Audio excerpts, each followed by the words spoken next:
Shalom jemaat Tuhan, welcome to the Beyond Church. Mari sama-sama kita bangkit berdiri. Minggu ini minggu pertama, minggu Advent, di mana selama 4 minggu berturut-turut kita akan merenungkan perenungan menuju pada Natal. Dan hari ini ayat fotum kita diambil dari Yesaya 9 ayat 1, 5 dan 6. Kita akan membacanya bersautan, kemudian ayat 6 kita membacanya bersama-sama. Yesaya 9 ayat 1. Bangsa yang berjalan di dalam kegelapan telah melihat terang yang besar.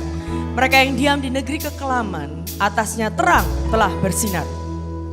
Seorang anak telah lahir untuk kita, seorang putra telah diberikan untuk kita. Lambang pemerintahan ada di atas bumi, dan namanya disebut Allah, Nasihat Ajaib, Allah yang perkasa, Bapa yang kekal, Raja. Bersama-sama, besar kekuasaannya dan damai sejahtera tidak akan berkesudahan di atas tahta Daud dan di dalam kerajaannya, karena ia mendasarkan dan mengokohkannya dengan keadilan dan kebenaran dari sekarang sampai selama-lamanya. Kecemburuan Tuhan semesta alam akan melakukan hal ini. Haleluya. Mari sama-sama kita bertepuk tangan memuji Dia. Kita bersyukur lebih dari 2000 tahun yang lalu Tuhan telah datang sebagai manusia kepada kita semua. Go tell it. Go tell it on the mountain, over the hills and everywhere. Go tell it on the mountain that Jesus Christ is Lord.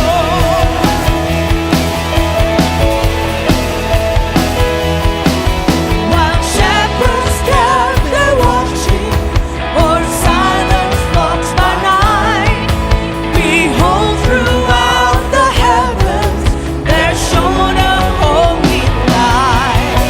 So go tell it on the mountain, over the hills and everywhere. Go tell it on the mountain that Jesus Christ is Lord.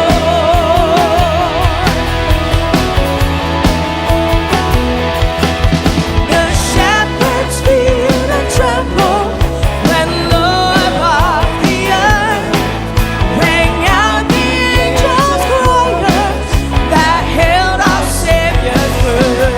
Oh, go tell it on the mountain, over the hills and everywhere. Go tell it on the mountain that Jesus Christ is Lord. Hallelujah. Dia yang lahir di dalam palungan yang hina. Down in a lonely manger, the humble Christ was born and brought us God's salvation. That blessed Christmas morn. Come on, let's go. Go tell it all. Come on, let's go. Over the hills and Everywhere. Go tell it on the mountain that Jesus Christ is Lord. So go tell it on the mountain, over the hills and everywhere. Go tell it on the mountain that Jesus Christ is Lord.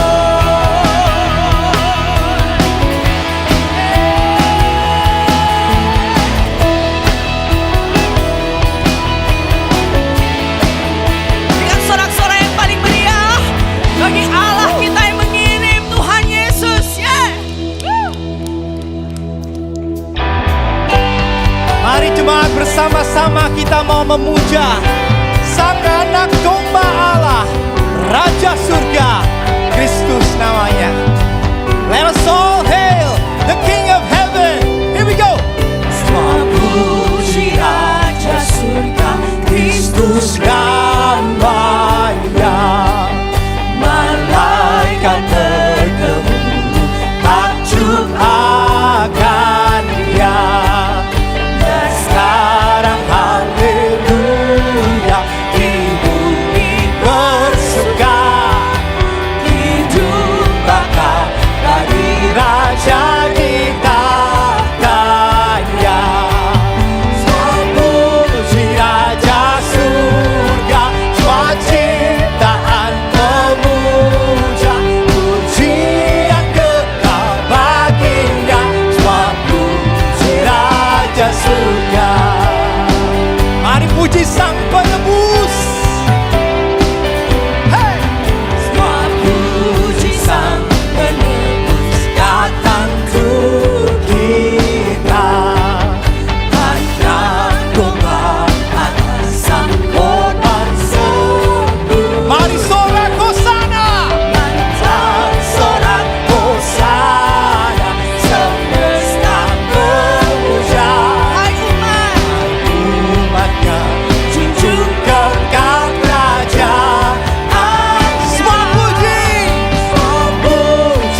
Saya bersyukur Tuhan, karena Engkau Raja yang mulia, tapi Engkau menjadi anak domba yang disembelih bagi kami. Mari jemaat kita pujikan nyanyian segenap bangsa. Nyanyian segenap bangsa jadi saudara, menyuarakan ajaiblah keagungan. Biar setiap hati menyembah.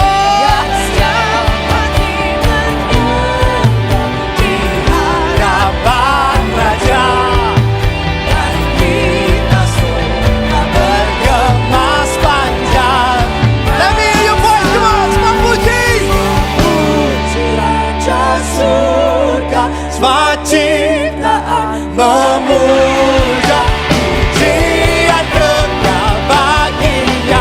Semua puji Raja surga. Semua ciptaan memuja, pujian kekal baginya. Semua puji Raja surga. Kaulah Raja kami Tuhan, Raja yang berjalan. You are the King of heaven. We praise you, Lord.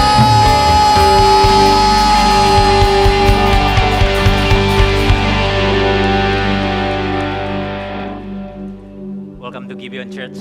Bagi saudara yang hadir pertama kali di tempat ini, di sini kita punya hashtag bukan tempat untuk orang sempurna, tetapi kita semua disempurnakan oleh kuasa Injil dan kasih karunia Kristus. Senang bisa beribadah bersama-sama dengan Anda di Minggu Advent yang pertama hari ini. Dan seperti biasa kita akan sama-sama merenungkan katekismus. Saya akan membacakan pertanyaannya, lalu kita bersama-sama membacakan jawaban serta ayat Alkitabnya. Di mana Kristus sekarang? Kristus bangkit dari kubur pada hari ketiga setelah kematiannya. Dia naik ke surga dan saat ini duduk di sebelah kanan Allah Bapa, memerintah kerajaannya dan menjadi pengantara bagi kita, sampai dia kembali untuk menghakimi dan memperbaharui seluruh dunia. Efesus 1 ayat 18 bagian B sampai ayat yang ke-21. Betapa kayanya kemuliaan bagian yang ditentukannya bagi orang-orang kudus, dan betapa hebat kuasanya bagi kita yang percaya, sesuai dengan kekuatan kuasanya, yang dikerjakannya di dalam Kristus dengan membangkitkan dia dari antara orang mati, dan mendudukkan dia di sebelah kanannya di surga, jauh lebih tinggi dari segala pemerintah dan penguasa dan kekuasaan dan kerajaan dan tiap-tiap nama yang dapat disebut, bukan hanya di dunia ini saja, melainkan juga di dunia yang akan datang. Silakan duduk. Saudara, pernahkah kita mengalami saat di mana hidup kita ini berjalan seperti kita berjalan sendirian? Kita bekerja, kita melayani, bahkan mungkin kita berdoa, tetapi jauh di dalam hati kita muncul pertanyaan yang tidak terucapkan. Tuhan, di mana Engkau? Siapa yang sebenarnya memimpin hidupku saat ini? Dan di tengah tekanan hidup, waktu kita mau mengambil keputusan yang besar, atau mungkin pergumulan yang ada di dalam keluarga kita, atau mungkin kekhawatiran yang ada di depan kita, kita seringkali merasa seolah-olah itu semua akhirnya bergantung kepada kita. Kita berkata, aku harus kuat, aku harus tenang, aku harus bisa mengendalikan semua ini. Tapi dalam hati kecil kita sebetulnya, kita tahu bahwa kita tidak mampu. Nah, disitulah pertanyaan katekismus hari ini akan menolong kita. Di mana Kristus sekarang? Ini bukan sekedar pertanyaan akademis atau pertanyaan teologis. Ini adalah pertanyaan yang menentukan arah hidup kita hari ini. Dan ayat bacaan kita tadi di dalam Efesus pasal yang pertama, itu mengingatkan kita bahwa jawabannya tidak terletak pada apa yang kita rasakan, tetapi apa yang sudah Allah lakukan. Dia membangkitkan Kristus, dia meninggikannya di sebelah kanannya. Itulah sebabnya kebenaran pertama yang perlu kita sadari terkait dengan pertanyaan katekismus ini, ialah Kristus itu hidup. Efesus 1 menegaskan bahwa Allah yang telah membangkitkan Kristus, dia juga meninggikannya. Dan ini bukan sekedar pernyataan doktrinal, tapi ini adalah fakta sejarah yang mengubah segala sesuatu di dalam hidup kita.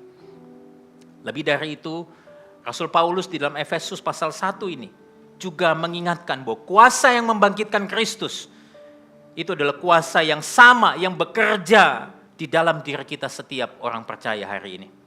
Artinya, kita sekarang ini tidak sedang mengikuti tokoh besar yang sudah mati, tapi kita mengikuti Tuhan yang hidup, yang berkuasa atas dosa, kematian, dan setiap kuasa kegelapan.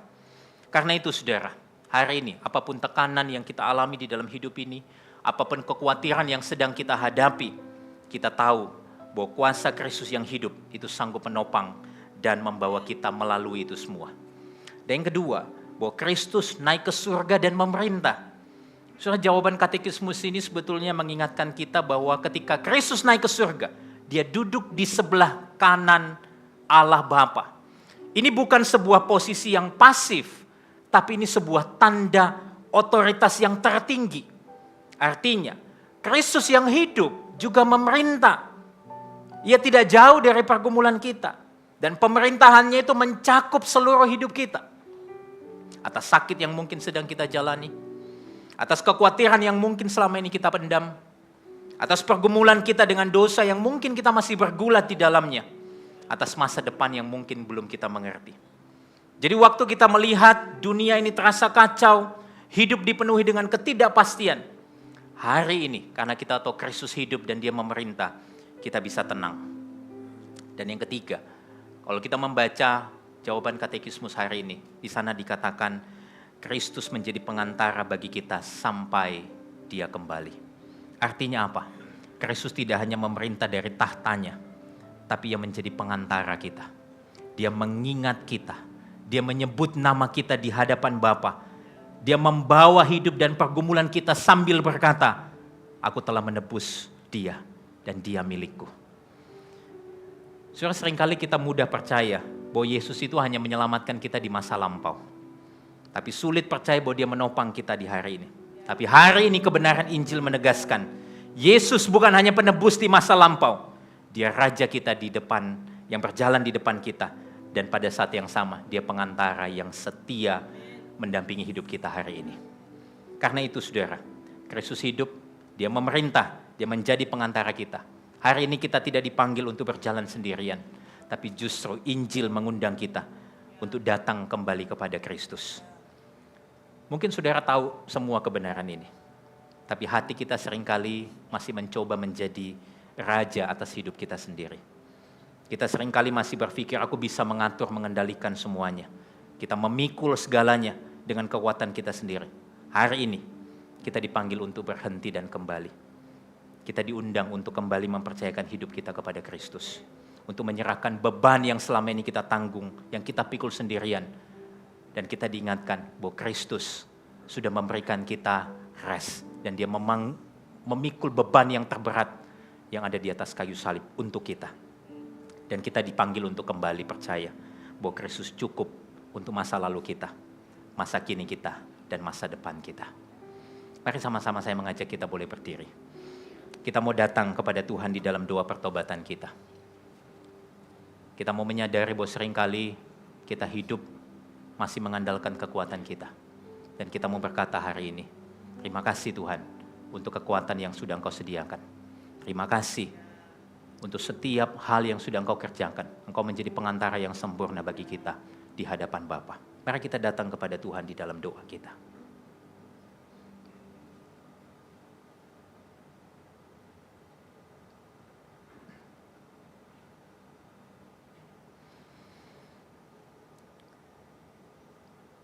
Tuhan, kami bersyukur karena Engkau hidup. Engkau memerintah bahkan menjadi pengantara kami. Ampunilah kami kalau kami seringkali mencoba berjalan dengan kekuatan kami sendiri waktu menghadapi pergumulan, kesulitan di dalam hidup ini.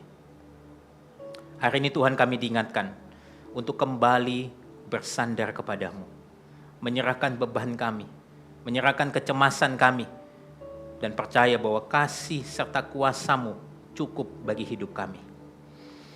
Tuhan, tolong kami untuk hidup di dalam damai sejahtera yang sudah Engkau sediakan. Karena kami tahu bahwa Engkau-lah yang memegang masa lalu kami, masa kini kami, dan yang menjamin masa depan kami. Ini doa kami Tuhan, Kami naikkan hanya di dalam satu nama Tuhan kami, Yesus Kristus. Amin. Mari sama-sama kita meresponi katekismus ini dengan menyanyikan lagu Christ is our hope in life and death.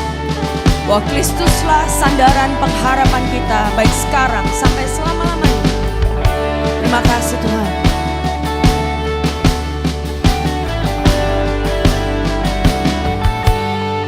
Siapakah harapan kita? Kristuslah jawabnya. Apa yang yakinkan kita? Jiwa kita miliknya, Sang Pemegang kehidupan yang firman-Nya takkan gagal. Siapa yang menopang kita?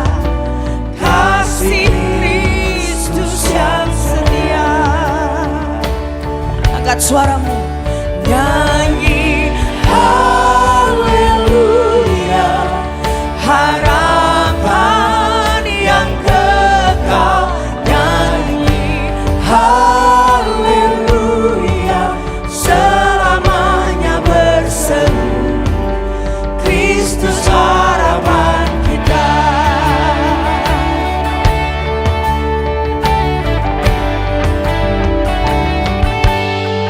Apa yang tenangkan jiwa?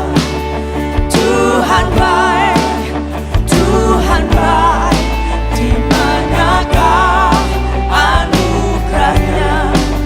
Dalam darah penebus yang kuatkan iman kita, yang berkuasa atas badai.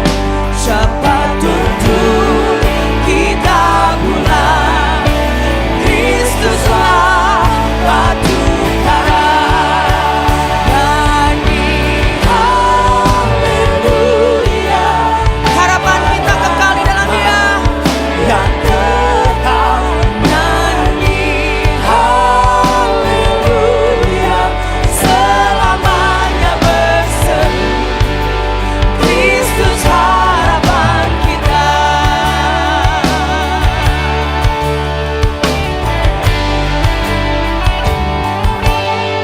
Apa lagu ajar kita? Dia hidup, Dia hidup. Amin. Dia hidup yang tunggu kita di surga, selamanya bersama Dia. Saat kita jumpa Tuhan, dosa dan maut kan bertelut. Kita bersuka senantiasa dengan Kristus selamanya. Nyanyi haleluya, harapan yang kekal. Nyanyi haleluya, selamanya berseru. Kristus harapan kita. Sing it out. Nyanyi haleluya, harapan yang kekal. Nyanyi haleluya, selamanya berseru. Kristus katakan selamanya, selamanya berseru. Kristus harapan kita.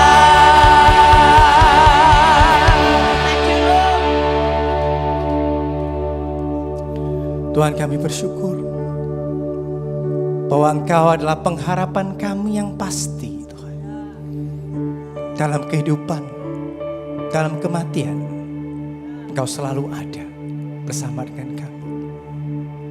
Dan karena itulah Tuhan, kami bisa dengan pasti, dengan penuh kesabaran, menanti suatu hari nanti di mana kami akan berjumpa dengan Engkau muka dengan muka. Oh, what a day it will be, Lord. Let us sing the song. Mari kita menyembah Dia. Ku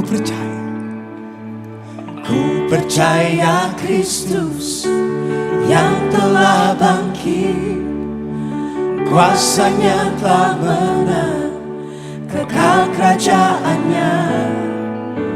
Karena kebangkitannya, maut tak berdaya.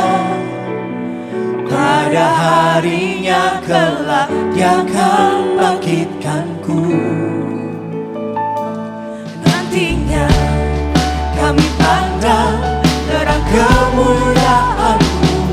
Nantinya kan bersama angkat suara puji-Mu. Sampai nanti kami puji anugerah-Mu yang kekal. Terus muliakan-Mu di hari yang mulia. Terima kasih untuk harapan yang kekal. Harapan kekal yang sekarang lelah, karena abadi di sisi tahta juru selamat. Meski tak mengerti ceritaku bermakna, mahkota mulia darinya ada di surga. Nantinya kami pandang terang kemuliaan-Mu. Nantinya kan bersama angkat suara puji-Mu. Sampai nanti kami puji anugerah-Mu yang kekal. Terus muliakan-Mu di hari yang nantinya. Nantinya kami pandang terang kemuliaan. Nantinya kan bersama angkat suara puji-Mu. Sampai nanti kami puji anugerah-Mu yang kekal. Terus muliakan-Mu di hari yang mulia. Karena karya penebusan-Mu Tuhan, kami bisa dengan pasti berdiri di hadapan-Mu.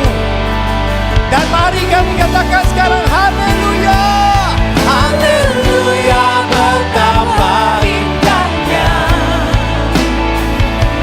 saat jumpa-Mu kuat sempurna. Dalam peluk kasih-Mu ku akan melihat Bapa menantiku di sana. Haleluya, betapa indahnya saat jumpa-Mu kuat sempurna.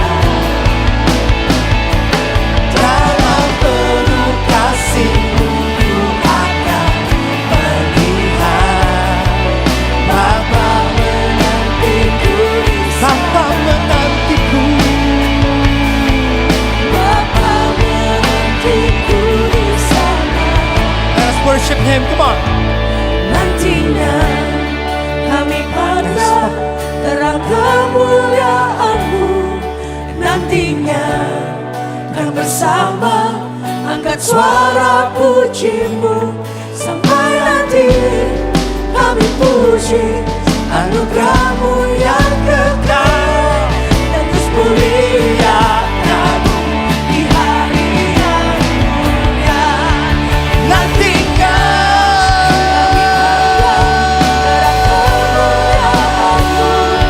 nantinya kan bersama angkat suara puji-Mu. Sampai nanti kami puji anugerah-Mu yang kekal. Terus muliakan-Mu di hari yang dan terus muliakan. Terus muliakan-Mu di hari yang mulia. Terus muliakan-Mu di hari yang mulia.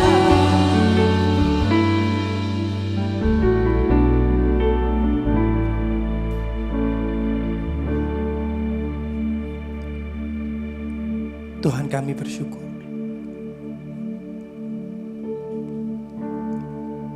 Karena walaupun mungkin ada di antara kami yang datang hari ini dalam situasi yang tidak baik-baik saja Tuhan. Mungkin hati kami remuk, kami hancur, kami putus asa. Tapi Engkau tetap merupakan pengharapan kami yang tidak mengecewakan Tuhan. Pengharapan kami yang takkan gagal. Karena dalam kehidupan, dalam kematian untuk selama-lamanya, Engkau selalu bersama dengan kami. Dan Engkau tidak pernah melepaskan kami. Persiapkan kami Tuhan hari ini. Jika kami mendengarkan firman-Mu ya Tuhan, biarlah Roh Kudus-Mu yang bekerja. Membentuk hati kami. Mengkalibrasi hati kami. Supaya bukan hanya firman-Mu dapat kami resapi dalam hati. Tapi biarlah ada perubahan hati, transformasi yang terjadi ya Tuhan.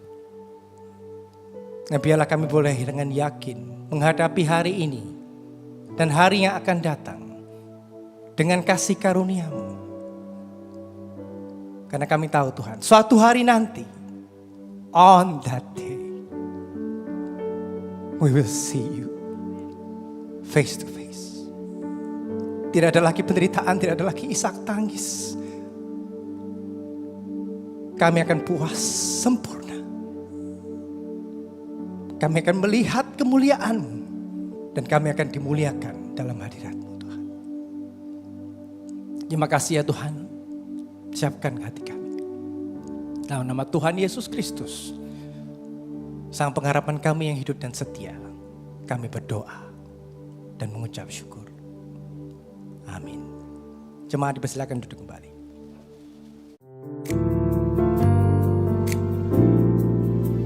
Tiba saatnya kita diberi kesempatan untuk memberikan persembahan. Anda dapat memberi dengan cara transfer ke rekening gereja yang kami cantumkan, atau dengan scan QR Code yang ada di kartu informasi Ways to Give di kursi masing-masing saat Anda datang. Juga bisa melalui mesin edisi yang kami sediakan di area giving booth. Kami juga menyediakan amplop yang dapat Anda pakai untuk memberi secara tunai, lalu dapat Anda masukkan ke dalam kotak persembahan yang tersedia di pintu keluar saat pulang nanti. Kita memberi bukan supaya diberkati, tetapi kita memberi karena kita sudah diberkati. Sebelum memberi, mari sama-sama kita berdoa. Tuhan, kami mengucap syukur untuk berkat materi yang Kau berikan kepada kami. Pakailah semua ini sebagai sarana untuk pemberitaan Injil-Mu melalui gereja-Mu di tempat ini. Kami siap memberi dengan ucapan syukur di dalam nama Tuhan Yesus kami berdoa. Amin. Selamat memberi. Hai, saya Fani and this is Gibeon Weekly News.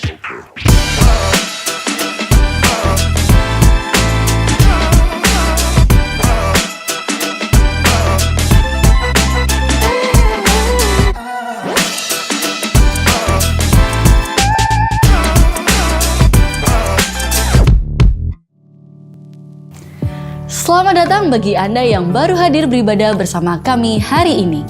Kami percaya kehadiran Anda bukanlah kebetulan, melainkan bagian dari rencana Tuhan. Untuk mengenal komunitas gereja lebih dekat dan mendapatkan informasi seputar pelayanan, silakan mampir ke Connect Booth di area lobi setelah ibadah ini. We look forward to getting to know you. Dan untuk Anda yang ingin tetap terhubung dengan Gibeon Church sepanjang minggu, pastikan Anda memiliki Gibeon App. Melalui aplikasi ini, Anda dapat mengakses daily devotion, ringkasan khotbah, dan kabar baiknya, mulai tahun depan akan tersedia kalender digital yang memuat seluruh kegiatan Gibeon Church. Dengan begitu, Anda tidak akan melewatkan seminar, kelas, atau ibadah-ibadah spesial. Gibeon App bisa di-download melalui Play Store maupun App Store. Yuk segera download dan jadikan aplikasi ini sahabat rohani Anda untuk bertumbuh dan selalu up to date. Natal sudah semakin dekat dan kami mengundang Anda untuk merayakan bersama Gibeon Church dalam Christmas Service on-site pada 21 Desember di 3 jam ibadah, 8 pagi, 10.30 dan 1 siang. Pada hari tersebut tidak ada ibadah youth, namun ibadah kids tetap berlangsung pada pukul 10.30 dan 1 siang. Lalu pada 25 Desember, perayaan Natal akan diadakan secara online, sehingga tidak ada ibadah onsite.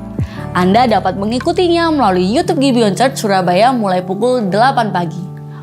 Walau online, kita tetap dapat beribadah dengan hati yang bersyukur dan merayakan kasih karunia Kristus dimanapun kita berada. Jadi, catat tanggalnya 21 dan 25 Desember.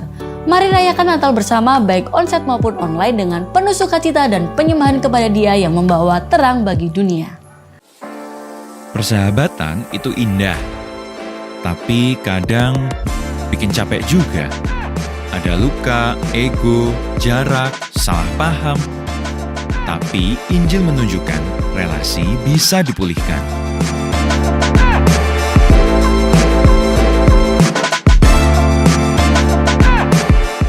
Hari ini kita memasuki masa Advent, sebuah momen penantian penuh pengharapan akan kedatangan Kristus. Mari bersama-sama gunakan waktu ini untuk mempersiapkan hati, berdoa dan berefleksi melalui seri khotbah masa Advent selama 4 minggu ke depan.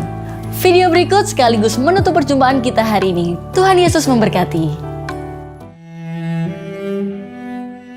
Kita sering berpikir Tuhan bekerja melalui orang-orang yang kuat dan sempurna. Namun sejarah keselamatan justru ditenun melalui hidup 4 perempuan yang hancur, luka, dan tak dianggap. 4 perempuan ini bukan hanya tokoh sejarah, namun gambaran 4 pergumulan manusia. Tamar, malu yang membungkam. Ruth, keterasingan yang melelahkan.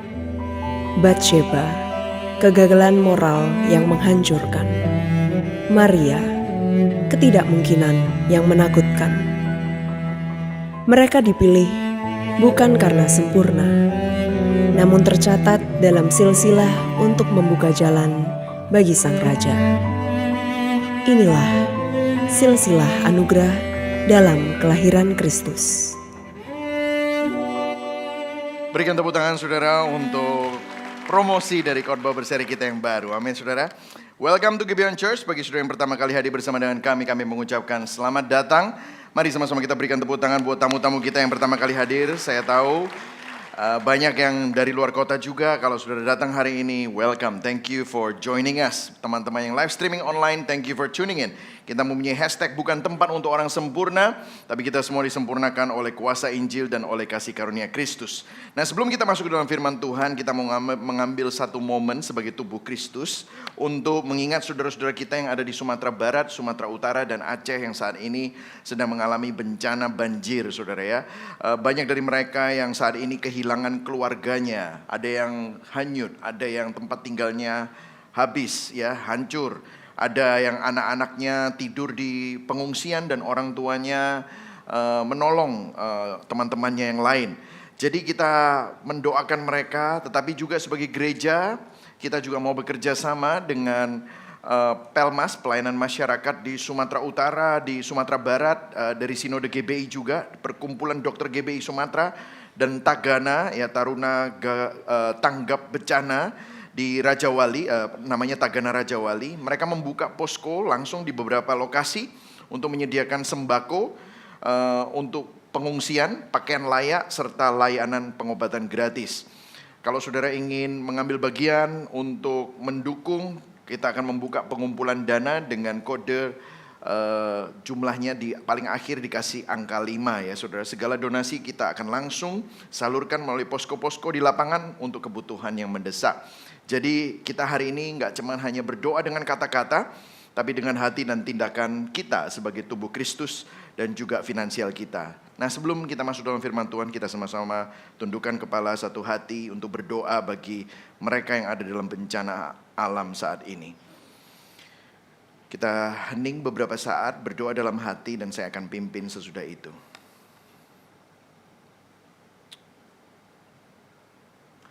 Tuhan Yesus, kami mengingat dengan suatu keprihatinan saudara-saudara kami yang ada di Sumatera. Engkau melihat mereka yang kehilangan anggota keluarga mereka yang hanyut, yang saat ini belum ditemukan. Kami berdoa untuk orang-orang yang kehilangan rumah. Kami juga berdoa orang yang sakit, yang takut juga yang mungkin saat ini sedang menanti pertolongan karena terperangkap oleh banjir. Ulurkan tangan-Mu Tuhan di tengah banjir dan kehilangan ini. Kami berdoa buat posko-posko bantuan yang sedang dibuka untuk menjadi saluran kasih-Mu. Engkau pakai Tuhan menjadi saluran berkat-Mu. Setiap paket sembako, setiap pakaian, setiap obat menjadi perpanjangan hati Kristus. Dan pakai kami Tuhan, gereja-Mu untuk bisa bukan hanya berdoa tetapi untuk juga mensupport, untuk hadir, memberi, berbagi, dan menopang mereka. Kami juga berdoa biarlah bencana ini menjadi evaluasi bagi bangsa kami secara politik untuk melestarikan lingkungan alam, memikirkan kebaikan keadaan ekosistem dari perhutanan di Indonesia. Tolong kami Tuhan. Kami berdoa, mendoakan pemerintah supaya mereka pun juga mengalami pertobatan dan takut akan Engkau. Sehingga mereka pun juga bisa mengubah policy-policy yang perlu diubah Tuhan. Terima kasih. Dalam belas kasihan-Mu kami berseru. Yang percaya sama-sama katakan amin. Nah saudara, hari ini kita memulai khotbah berseri Advent yang berjudul Silsilah Anugerah di dalam Kelahiran Kristus. Tadi sudah diumumkan. Kita akan merayakan Natal tanggal Desember 21, hari Minggu ya. Jadi kalau saudara bertanya, kenapa kok Gibeon Church selalu hari Minggu ya? Benar, hari Minggu karena itu Sabat. Jadi kalau ada hari Natal 25 Desember itu bukan di hari Minggu, kami akan menyediakan online. Jadi kami hanya melakukan kebaktian di luar hari Minggu, itu adalah Jumat Agung. Ya, mungkin tahun depan kenaikan Tuhan Yesus Kristus. Hanya itu saja. Kenapa? Mungkin saudara bertanya, pastor saya itu kalau ke gereja, itu kalau nggak ke gereja hari Natal tuh nggak afdol. Saya mengizinkan saudara dan malah mendorong saudara untuk bisa ke gereja lain. Ya saudara ya. Untuk saudara bisa merasakan juga nuansa-nuansa dari tubuh Kristus ya. Dan itu mungkin juga membuat Anda kangen ke gereja sendiri juga nanti ya saudara ya. Jadi kenapa kami melakukan itu? Karena setiap kali kita mengadakan kebaktian seperti ini ada ratusan volunteer saudara. Begitu jegreng kita mulai kebaktian, itu ada kids, ada youth, ada usher, ada worship team, ada multimedia, ada kameramen, ada lighting, semuanya. Nah, ini total kira-kira bisa 100 lebih orangnya ya saudara ya. Nah kalau tiap minggu dan bahkan kalau di luar hari Minggu pas hari libur juga mereka harus melayani Tuhan, kita juga ingin memikirkan mereka. Dan juga untuk saudara, mungkin saudara perlu fellowship dengan teman-teman saudara dan keluarga ya, keluarga, terutama keluarga di tempat ibadah yang lain, it's okay. Karena saya ingin supaya saudara juga melihat keindahan dari tubuh Kristus dan kita mau stick hanya hari Minggu saja, oke? Nah, hari ini kita akan memulai dengan khotbah yang sangat tidak Natal sebenarnya, tetapi ini merupakan sebuah cerita menceritakan anugerah di tengah aib. Dan ini adalah kisah keluarga yang dysfunctional, aib yang disembunyikan, ada dosa seksual, bahkan incest, ketidakadilan. Namun justru di dalam keluarga yang seperti itu, anugerah Allah menerobos masuk dalam hidup mereka. Itulah sebabnya judulnya adalah Anugerah di Tengah Aib. Nah kita akan membuka bersama-sama di Kejadian 38 ayat 11 sampai 19 dan kemudian kita akan lompat ayat 24 sampai ayat 30. Ini ceritanya Tamar. Nah sebelum saya membaca ayat yang 11, saya ingin Anda tahu, Tamar sudah menikah dengan dua anak Yehuda sebelumnya. Yang pertama adalah tapi kemudian ini mati. Kemudian yang kedua adalah Onan, juga mati. Alkitab tidak menunjukkan kenapa mereka mati, tetapi dibilang mereka jahat. Dan Tuhan mengambil hidup mereka. Jadi ini menunjukkan bahwa bukan Tuhan yang jahat, tapi dua suami dari Tamar itu sudah meninggal karena dihukum Tuhan. Nah akhirnya ceritanya adalah Yehuda ngomongnya akan memelihara Tamar. Nanti kita akan belajar. Nah, we pick up the story ayat 11, oke saudara? Dari ayat 11 ini kita baca bersama-sama, kemudian kita akan membacanya bergantian, oke?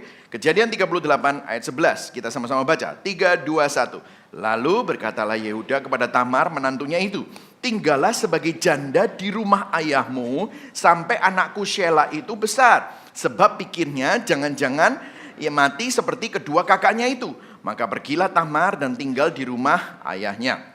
Setelah beberapa lama matilah anak Shua, istri Yehuda. Jadi istri Yehuda meninggal. Habis berkabung, pergilah Yehuda ke Timna kepada orang-orang yang menggunting bulu domba-dombanya bersama dengan Hira sahabatnya orang Adulam itu. Ayat 13 semuanya. Ketika kepada Tamar, bapak mertuamu sedang di jalan ke Timna untuk menggunting bulu domba-dombanya, maka ditanggalkannya lah pakaian kejandaannya. Ia bertelekung dan berselubung, lalu pergi duduk di pintu masuk ke Enaim yang di jalan ke Timna. Karena dilihatnya bahwa Shela telah menjadi besar dan dia tidak diberikan juga kepada Shela itu untuk menjadi istrinya. Ayat 15 baca sama-sama. Ketika Yehuda melihat dia, disangkanyalah dia seorang perempuan sundal karena ia menutupi mukanya. Lalu berpalinglah Yehuda mendapatkan perempuan yang di pinggir jalan itu serta berkata, marilah aku mau menghampiri engkau. Kalau Alkitab menghampiri engkau itu artinya tidur ya saudara ya. Sebab ia tidak tahu bahwa perempuan itu menantunya. Tanya perempuan itu, apakah yang akan kau berikan kepadaku jika engkau menghampiri aku? Ayat 17 baca sama-sama. Jawabnya, seekor anak kambing dari kambing dombaku. Kata perempuan itu, asal engkau memberikan tanggungannya sampai engkau mengirimkannya kepadaku. Ayat 18, tanyanya, ya ini yang bertanya Yehuda. Apakah tanggungan yang harus kuberikan kepadamu? Jawab perempuan itu, cap materaimu serta kalungmu dan tongkat yang ada di tanganmu itu. Lalu diberikannya semuanya itu kepadanya. Maka ia menghampirinya. Sekali lagi, ia menghampirinya maksudnya menidurinya. Ya. Perempuan itu mengandung daripadanya. Hamil saudara. Ayat 18 baca sama-sama. 19. Bangunlah perempuan itu lalu pergi. Ditanggulkannya telekungnya dan dikenakannya pula pakaian kejandaannya. Oke, kita lompat ke ayat 24. Kita baca sama-sama ayat 24 bersama-sama. 1, 2, 3. Sesudah 3 bulan dikabarkannya kepada Yehuda, Tamar menantumu bersundal, bahkan telah mengandung dari persundalannya itu. Lalu kata Yehuda, bawalah perempuan itu supaya dibakar. Ayat 25. Waktu dibawa, perempuan itu menyuruh orang kepada mertuanya mengatakan, dari laki-laki yang empunya barang-barang inilah aku mengandung.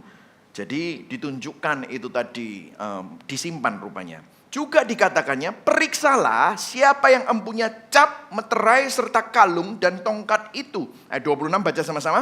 Yehuda barang-barang itu lalu berkata, bukan aku tetapi perempuan itulah yang benar.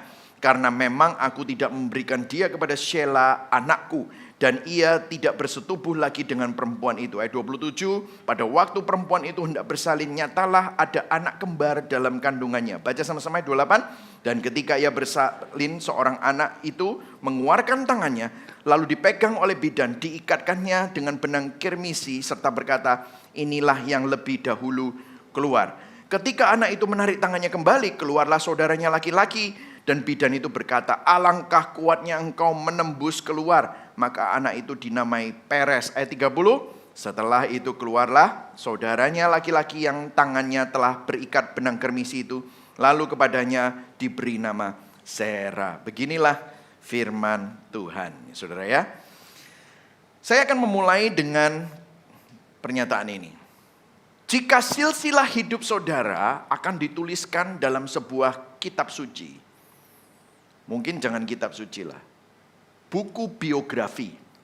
Bagian mana yang ingin kamu hapus? Bayangkan kalau hidup saudara ditulis di Matius 1.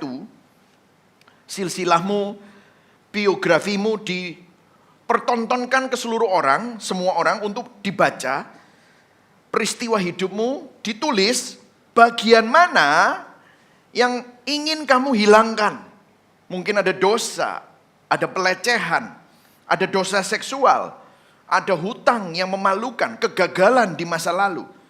Jujur, kita semua punya bab yang saudara nggak ingin orang lain baca. Kenapa? Karena kita hidup di zaman yang image is everything. Yang bagus dan yang rapi selalu ditampilkan, ditunjukkan. Tetapi yang rusak dan yang memalukan itu selalu disembunyikan. Ada bagian yang kita itu nggak mau orang tahu. Bahkan di dalam kehidupan kerohanian kita bisa bilang, Tuhan, saudara bisa bilang sama Tuhan, aku bisa tunjukkan kepadamu semuanya. Tapi bagian ini aku malu Tuhan. Dan saudara diam-diam menyembunyikan bagian itu. Bahkan mungkin saudara dari luar, bahkan di gereja saudara tampak baik. Tetapi di dalam hatimu ada sesuatu yang rapuh, ada sesuatu yang retak. Dan saudara kalau mau jujur, di rumah saudara bisa jadi orang yang berbeda dengan saudara yang ada di gereja. Di gereja saudara bisa gandengan, senyum-senyum, tetapi di rumah ternyata saudara dingin. Ternyata di rumah saudara punya pernikahan yang disfungsional. Saudara di luar kelihatannya bisa pelayanan, kelihatannya bisa tampak rohani, tetapi ternyata saudara memiliki pergumulan pornografi. Atau mungkin kecanduan yang saudara simpan sendiri. Mungkin saudara pernah berselingkuh, mungkin pernah aborsi, saudara punya konflik keluarga. Sehingga itu membawa sebuah aib, rasa malu dalam hidupmu. Nah saudara, kalau saudara kembali kepada Alkitab, perjanjian baru tidak dimulai dengan lagu Natal yang indah. Kalau saudara baca Matius 1 penuh dengan orang-orang yang penuh dengan aib. Banyak masalah, banyak hal-hal, kisah-kisah yang memalukan, terutama keempat perempuan ini. Tamar, Ruth, Bathsheba, Maria, 4 perempuan, ada 4 luka, ada 4 anugerah. Kenapa kok ini ada di Alkitab? Ini adalah tanda seru kepada kita semua yang membaca Alkitab. Bahwa Allah sengaja mendatangi aib manusia bukan untuk menghindari aib, tetapi justru melalui aib, justru melalui yang membuat kita malu itu, Dia ingin mengungkapkan anugerah kasih karunia-Nya. Amin, saudara. Nah, pertanyaan yang perlu kita renungkan hari ini di awal khotbah ini, apakah kita berani dan mau membiarkan Injil menyentuh aib kita? Bukan hanya bagian yang rapi saja. Karena kalau kita bicara tentang gospel centeredness, seringkali gospel itu justru, kabar baik itu justru menjadi baik pada saat ada kabar buruk dalam kehidupan kita. Nah saudara, sebelum kita masuk ke dalam eksposisi kita, kalau kita baca Alkitab, kita sering menggunakan asumsi presupposisi modern dalam membaca Alkitab. Saudara, kalau kita baca Alkitab, sebagian besar berpikir begini, Alkitab itu ceritanya adalah, isinya adalah cerita-cerita heroik, kisah-kisah mulia, penuh teladan untuk kita tiru supaya kita hidup diberkati Tuhan. Makanya bahkan di sekolah minggu pun, ya kita nggak seperti itu ya di sini ya. Tetapi di dalam sekolah minggu pun kita tuh mengajarkan anak-anak, oh jadilah seperti Musa, ya gagah berani menghadap Firaun. Tapi kalau dia bunuh jangan ditiru gitu ya, kan membingungkan untuk anak-anak gitu ya. Oh jadilah seperti Daud yang suka menyembah Tuhan. Tapi kalau selingkuh jangan ditiru gitu ya. Jadi kita berpikir bahwa Alkitab itu penuh dengan cerita-cerita heroik. Tapi kalau saudara baca Kejadian 38 barusan ini mengenai Tamar, Yehuda, Onan itu ya. Kalau saudara baca, ini bukan cerita teladan moral. Tetapi ini cerita yang sangat rusak saudara. Ini bukan cerita hiduplah baik supaya Tuhan memberkati. Tidak, ini manusia gagal total. Tetapi justru dalam kegagalan mereka, anugerah Allah menerobos masuk. Jadi kita bisa melihat di sini bahwa fokus Alkitab bukan untuk kesempurnaan manusia dan tokohnya. Tapi Alkitab sangat jujur akan keberdosaan tokoh-tokohnya. Tetapi kesempurnaan kuasa Allah, kasih karunia Allah yang tetap melaksanakan rencananya bagi manusia yang bobrok dan berdosa. Rencana Allah tetap sempurna. Yang setuju katakan amin. Jadi kalau saudara lihat, kisah Tamar adalah kisah yang penuh dengan aib. Tetapi disitulah Tuhan berkarya di balik semuanya. Jadi poin saya ada 3. Yang pertama adalah Tuhan menyingkapkan ketidakadilan di balik aib Tamar. Kemudian yang kedua, melalui Yehuda kita akan melihat bagaimana Tuhan menyingkapkan siapa diri manusia yang sebenarnya. Bagaimana manusia itu bisa pura-pura baik, tetapi penuh dengan kemunafikan. Dan yang ketiga, Tuhan menembus dengan anugerah yang memulihkan dari kelahiran Peres. Ya. Nah, kita akan mulai dari yang pertama, Tuhan menyingkap ketidakadilan di balik aib Tamar, ya. Yang siap belajar katakan yes. Oke, saudara, hari ini akan sedikit berbeda karena khotbahnya bukan penuh dengan logika, tetapi penuh dengan story. Dan kita akan belajar dari cerita-cerita story itu ya. Nah sebelum ayat 11, saya akan tunjukkan kepada saudara secara lisan saja bahwa Yehuda, anak Yehuda yang pertama namanya tidak diberikan kenapa detailnya apa yang dilakukan sehingga jahat. Tetapi orangnya sangat jahat dan kejam sehingga ia mati dihukum Tuhan. Mati. Kemudian Tamar dinikahkan dengan anak kedua. Hal yang sama juga terjadi dengan Onan, namanya Onan. Dia juga mati karena kejahatannya. Penulis tidak menjelaskan dengan detail apa yang menjadi kejahatannya. Tapi Tuhan menghakimi dan jelas ini adalah keluarga yang rusak karena bapaknya diem aja. Dua-duanya padahal jahat. Nah, akhirnya Tamar janda. Kalau kita lihat keadaan Tamar, saya menyelidiki Tamar. Umurnya kira-kira antara 15 sampai 19 tahun. Jadi ini masih SMA saudara ya. Masih muda, tetapi ceritanya sudah janda. Dan bukan zamannya sekali, janda 2 kali. Ini merupakan keadaan yang paling rentan secara sosial dan ekonomi. Karena apa? Janda waktu dulu tidak seperti sekarang saudara. Ini adalah orang yang kecil sekali kemungkinannya untuk mempunyai masa depan. Sangat mudah dieksploitasi, diterbengkalaikan. Banyak yang akhirnya jadi pekerja seks atau jadi gelandangan saudara. Jadi di mata masyarakat hampir nggak punya nilai sosial dan tidak punya masa depan. Itulah sebabnya di zaman Yahudi kuno ada hukum ya dari hukum Taurat yang namanya hukum Levirat. Apa hukumnya? Yaitu situasi janda begitu rentan, dia butuh dilindungi. Levir itu artinya saudara ipar. Intinya begini saudara.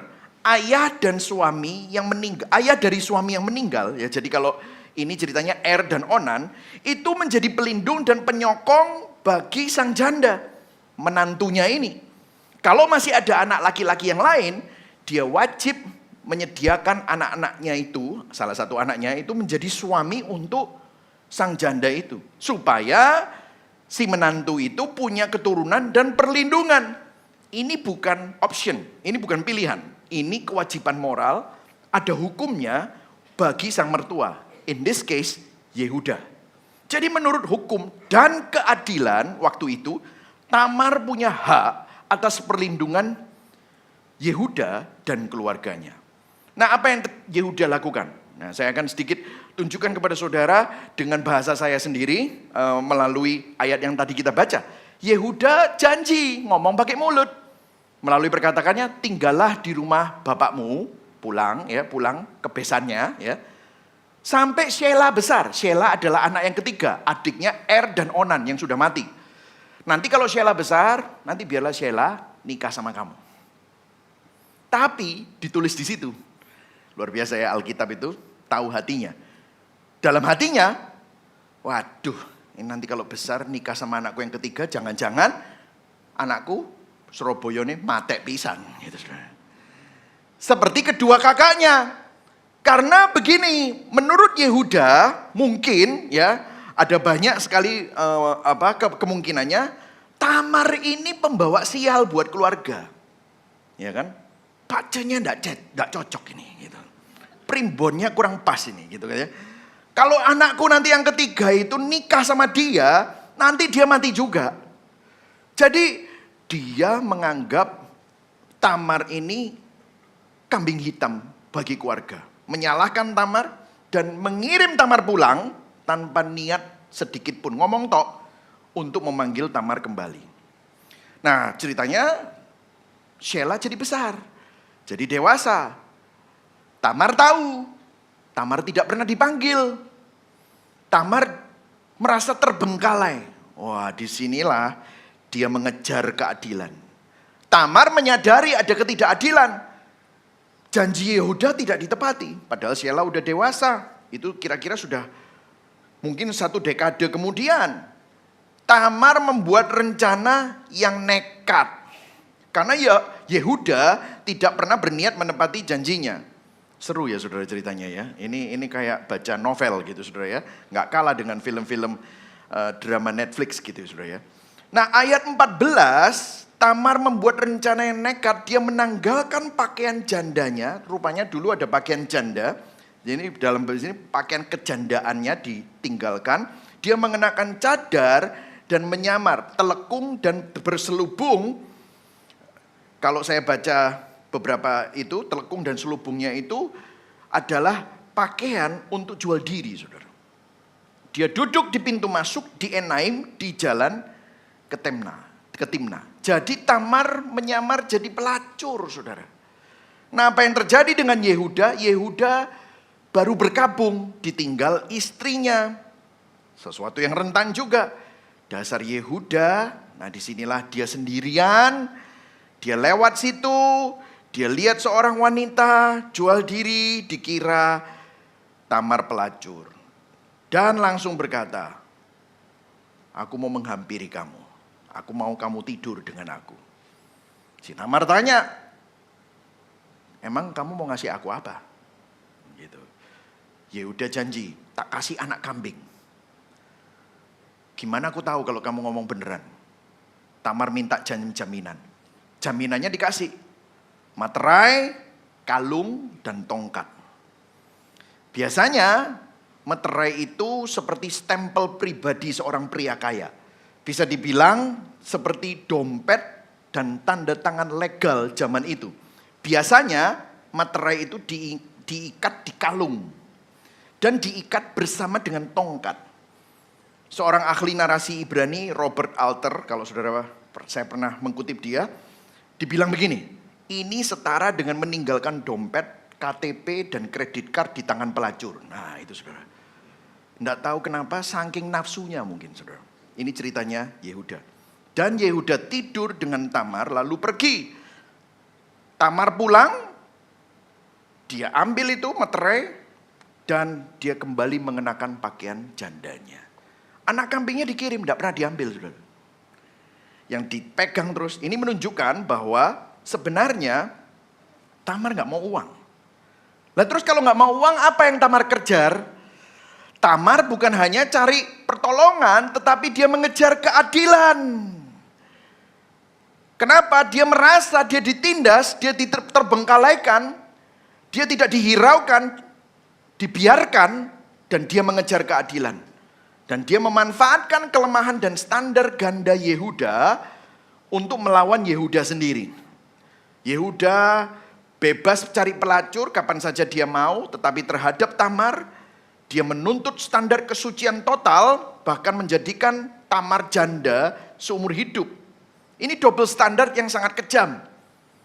Jadi Tamar memperjuangkan, ini bukan balas dendam, tetapi memperjuangkan haknya sebagai orang yang butuh dilindungi. Hukum Levirat, hak untuk dilindungi, diberi masa depan dan tidak diterlentarkan. Jadi ini bukan soal emosi atau balas dendam, tetapi soal keadilan, saudara. Nah mungkin saya mau stop dulu di sini. Apa yang bisa kita pelajari di sini? Saudara begini saudara. Kalau saudara lihat ayat-ayat di Alkitab, Allah adalah pembela para, bukan saya bilang janda saja, tetapi orang-orang yang terbuang. Orang-orang yang helpless, tidak bisa menolong dirinya sendiri. Allah pembela para janda, yatim piatu, dan orang-orang terasingkan. Seluruh Alkitab, terutama Perjanjian Lama, sangat peduli dengan orang-orang seperti ini. Saya bacakan Mazmur 146. Saya nggak ada di sini, tapi saya tulis di sana. Saya bacakan buat saudara. Tuhan menegakkan keadilan bagi orang yang diperas, memberi roti kepada orang-orang yang lapar. Dia menjaga orang-orang terasing, menopang anak yatim piatu dan para janda. Mazmur 68. Bapa Allah adalah bapa bagi anak yatim piatu dan pelindung para janda. Yesaya 1 ayat 17. Belajarlah berbuat baik, usahakanlah keadilan, kendalikan orang kejam, belalah hak anak yatim piatu, perjuangkanlah perkara para janda. Jadi saudara bisa melihat bahwa Alkitab menunjukkan bahwa Allah itu peduli terhadap bagaimana umat Tuhan memperlakukan kelompok-kelompok rentan ini. Dan Yehuda di Kejadian 38 justru melakukan kebalikannya. Kalau kita bisa tarik ke konteks zaman sekarang, setiap zaman memiliki versi janda dan orang terpinggirkan, kaum marginal. Mereka tidak memiliki kesempatan, mereka tidak memiliki harkat dan martabat. Dan kalau kita yang punya privilege, yang punya kekayaan, punya pendidikan, punya posisi, punya koneksi, saudara bisa duduk nyaman dengan ruang ber-AC seperti ini. Dan saudara bisa dengan nyaman tinggal di rumah yang baik. Dan kita tidak mempedulikan orang-orang yang sedang mengalami hal-hal yang nggak nyaman dan mungkin keadaan mereka sedang mengenaskan. Tuhan nggak bilang kamu pelit, Tuhan nggak bilang kamu nggak murah hati, tapi Tuhan bilang kamu melakukan kejahatan karena kamu sedang melakukan ketidakadilan. Karena kalau kamu diberkati karena anugerah Tuhan, maka seharusnya kita karena anugerah kita bisa berbagi kepada mereka. Nah kalau di zaman Alkitab, orang yang privilege itu punya keluarga, punya suami, punya anak, punya tanah. Di hari ini mungkin bukan seperti itu.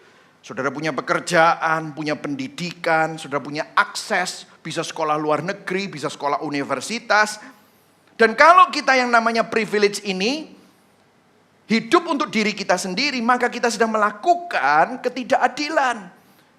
Padahal ada begitu banyak orang yang tumbuh tanpa modal. Mereka nggak punya akses seperti kita yang punya privilege.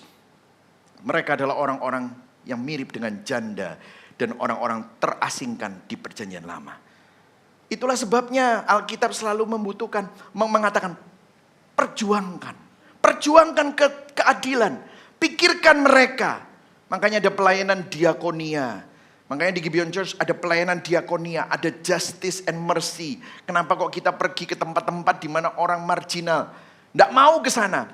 Banyak orang nggak mau ke sana, tapi kita mau ke sana. Kita buat rumah singgah, kita pikirkan anak-anak yang terabaikan. Kenapa? Karena mereka adalah orang-orang yang dikasihi Tuhan. Amin. Dan Alkitab menghardik kita kalau kita yang privilege ini, yang diberkati ini, hidupnya hanya untuk diri sendiri, kenyamanan dan luxury, tapi kita tidak melakukan apa-apa untuk mereka. Alkitab nggak ngomong kamu pelit, enggak. Tapi di Alkitab kamu melakukan kejahatan karena kamu melakukan ketidakadilan. Jadi kita perlu renungkan saudara. Saudara, saya bersyukur kita memiliki gedung yang luar biasa. Kita bisa ibadah di tempat yang enak. Tetapi kadang-kadang gereja bisa menjadi tempat yang sangat konsumerisme. Aku dapat apa? Semuanya tentang aku. Coba saudara berpikir. Maukah saudara bisa menjadi saluran berkat bagi orang-orang yang membutuhkan? Saudara mulai berpikir, apa yang aku bisa lakukan ya untuk meningkatkan, untuk menjadi orang-orang yang memperjuangkan keadilan bagi pegawaiku, bagi orang-orang di sekitarku. Wah, nanti kita dimanfaatkan. Berapa kali kita juga memanfaatkan Tuhan. Betul saudara? Tapi saudara mendapatkan kasih karunia. Jadi kita perlu berpikir saudara. Biarlah ini menjadi perenungan kita semua untuk bisa saudara renungkan. Nah selanjutnya, selanjutnya kita kembali kepada ceritanya. Ini tadi adalah perenungan kita. Kita kembali kepada ceritanya. Ceritanya kemudian apa yang terjadi? Tamar ketahuan hamil saudara. Nah, kita sudah baca tadi. Tamar itu kan bukannya menantumu. Oh dia bersundal itu, hamil. Yehuda dengar. Dan kemudian dia berkata, bawalah perempuan itu supaya dibakar. Jadi ketika Tamar hamil, Yehuda memerintahkan untuk Tamar dibakar. Dan waktu dibawa perempuan itu, Tamar itu menyuruh orang kepada mertuanya. Dari laki-laki yang punya barang-barang ini loh. Yang bapaknya bayi itu, ya ini yang punya barang-barang ini. Dia kirim itu, dan kemudian waktu kirim itu barangnya dikatakan, periksalah. Siapa yang punya cap meterai serta kalung dan tongkat itu. Dan waktu Yehuda memeriksa itu.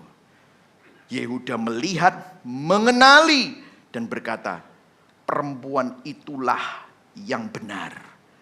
Kalau bahasa Ibraninya pakai satu kata, sadak, keadilan ada di pihaknya. Saudara, di sini kita bisa melihat Tamar memang melakukan sesuatu yang salah. Tetapi Yehuda mengakui bahwa dosanya terhadap Tamar juga besar. Kenapa? Karena dia menterlantarkan Tamar, dia menindas Tamar dan merampas masa depan Tamar. Itulah sebabnya Yehuda berkata, keadilan ada di pihakmu. Saudara, kita perlu soroti ini. Karena begini saudara, di sini kita bisa melihat betapa kompleksnya moralitas Alkitab. Di sini terlihat betapa bijaksananya Alkitab. Karena begini saudara, Alkitab tidak memutihkan korban. Memang yang jadi korban Tamar, tapi Tamar juga berdosa. Dosanya tidak ditutupi. Alkitab tidak memutihkan korban, tetapi juga tidak menormalisasikan penindasan. Kenapa? Karena Yehuda ini menindas. Tetapi juga tidak melegitimasikan dosa atas nama penderitaan. Nah saudara, di sini Alkitab lebih superior daripada dua kubu yang seringkali terjadi di dunia. Budaya orang liberal akan selalu berkata, ya itu loh makanya Tamar itu tertindas. Makanya dia harus melakukan itu untuk mengejar keadilan. Jadi apa yang dilakukan Tamar itu bukan dosa, itu adalah ya itulah hukum karma itu, ya kena itu Yehuda. Kasihan Tamar. Banyak orang berempati sama korban. Tapi tahukah saudara, korban pun juga banyak dosa saudara. Halo? Semuanya diam. Apakah Anda menyimak apa yang saya sampaikan? Ya, saudara harus sadar bahwa ini adalah kecenderungan banyak orang yang mungkin punya banyak empati. Tapi Tamar juga berdosa. Tapi orang konservatif bilang, ya gitu itu loh. Orang enggak tahu diri kayak Tamar itu kurang ajar. Nah, mungkin saudara mungkin mendengar cerita saya dari tadi, nah aku jadi Yehuda ya kayak gitu paling gitu. Versi konservatif. Lihat kelakuannya. Ya toh, memang dia pembawa sial. Jangan-jangan benar tuh yang tadi dikatakan, pacarnya memang gak cocok gitu. Makanya mati kabeh. Dan saudara merasa Tamar berdosa. Dia pelacur, melacurkan diri. Pakai cara apa itu? Enggak benar itu. Orang konservatif bilang begitu, orang liberal bilang begini. Makanya mereka enggak cocok kan? Makanya ada kubu sayap kiri dan sayap kanan. Kan begitu. Tapi Alkitab selalu jalan ketiga. Tamar berdosa. Dia incest, penipuan, prostitusi terselubung. Yehuda juga berdosa terhadap Tamar. Ketidakadilan. Penindasan, penyalahgunaan kuasa. Jadi kalau saudara bisa melihat, ini bukan cara pikir sayap kanan, konservatif, atau cara pikir sayap kiri di budaya kita. Enggak gitu, dua-duanya salah. Nah begini loh saudara, apa aplikasinya bagi kita? Kalau saudara sedang ditindas, kalau saudara sedang mengalami ketidakadilan, jangan balas dendam. Karena balas dendam itu miliknya Tuhan. Yang setuju katakan amin. Mungkin hari ini ada beberapa dari saudara yang mungkin sedang merasa diperlakukan tidak adil. Ya, boleh perjuangkan dengan cara yang adil. Tapi jangan sampai berdosa. Tapi bagi kita yang hidupnya diberkati, privilege, kalau kita diberkati, tapi kita tidak berbagi berkat, kita tidak memperjuangkan orang-orang yang ditindas, Allah menyebutnya apa? Ketidakadilan. Jadi kita harus berpikir bahwa dua-duanya sama-sama berdosanya, kita butuh Tuhan. Dosa ketidakadilan sosial begitu besar sehingga dalam kasus ini bayangan dosa Yehuda menutupi seakan-akan dosa seksual Tamar.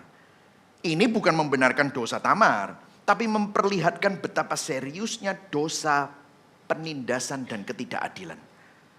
Pertanyaan saya, apakah kita terganggu oleh ketidakadilan yang ada di sekeliling kita?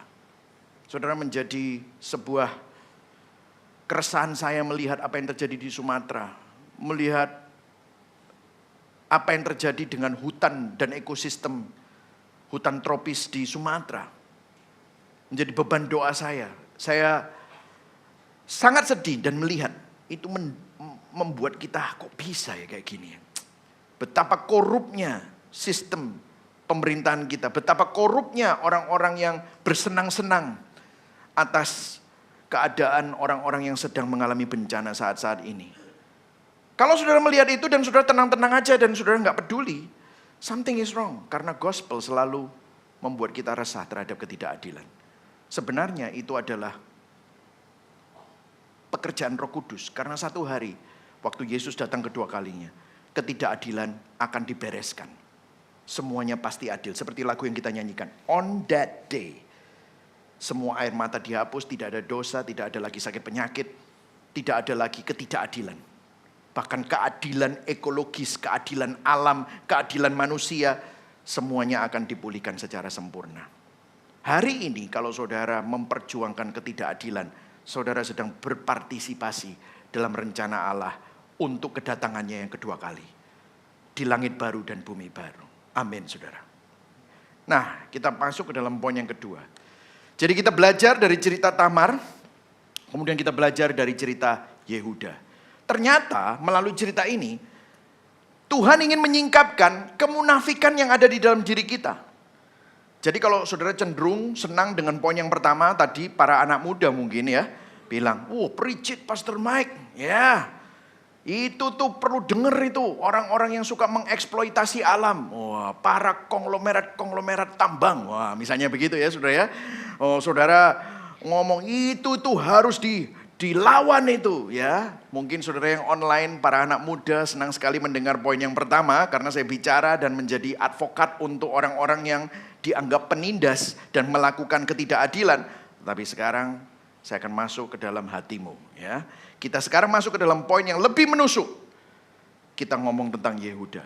Nah, saat Yehuda mengetahui Tamar berzina, dia berkata di ayat 24. Ayo sama-sama baca ya, yang merah itu ya. 1, 2, 3. Bawalah perempuan itu dan apa? Bakar dia. Wah, jadi ceritanya begini. 3 bulan kemudian, Yehuda dikasih tahu. Menantumu Tamar itu berzina.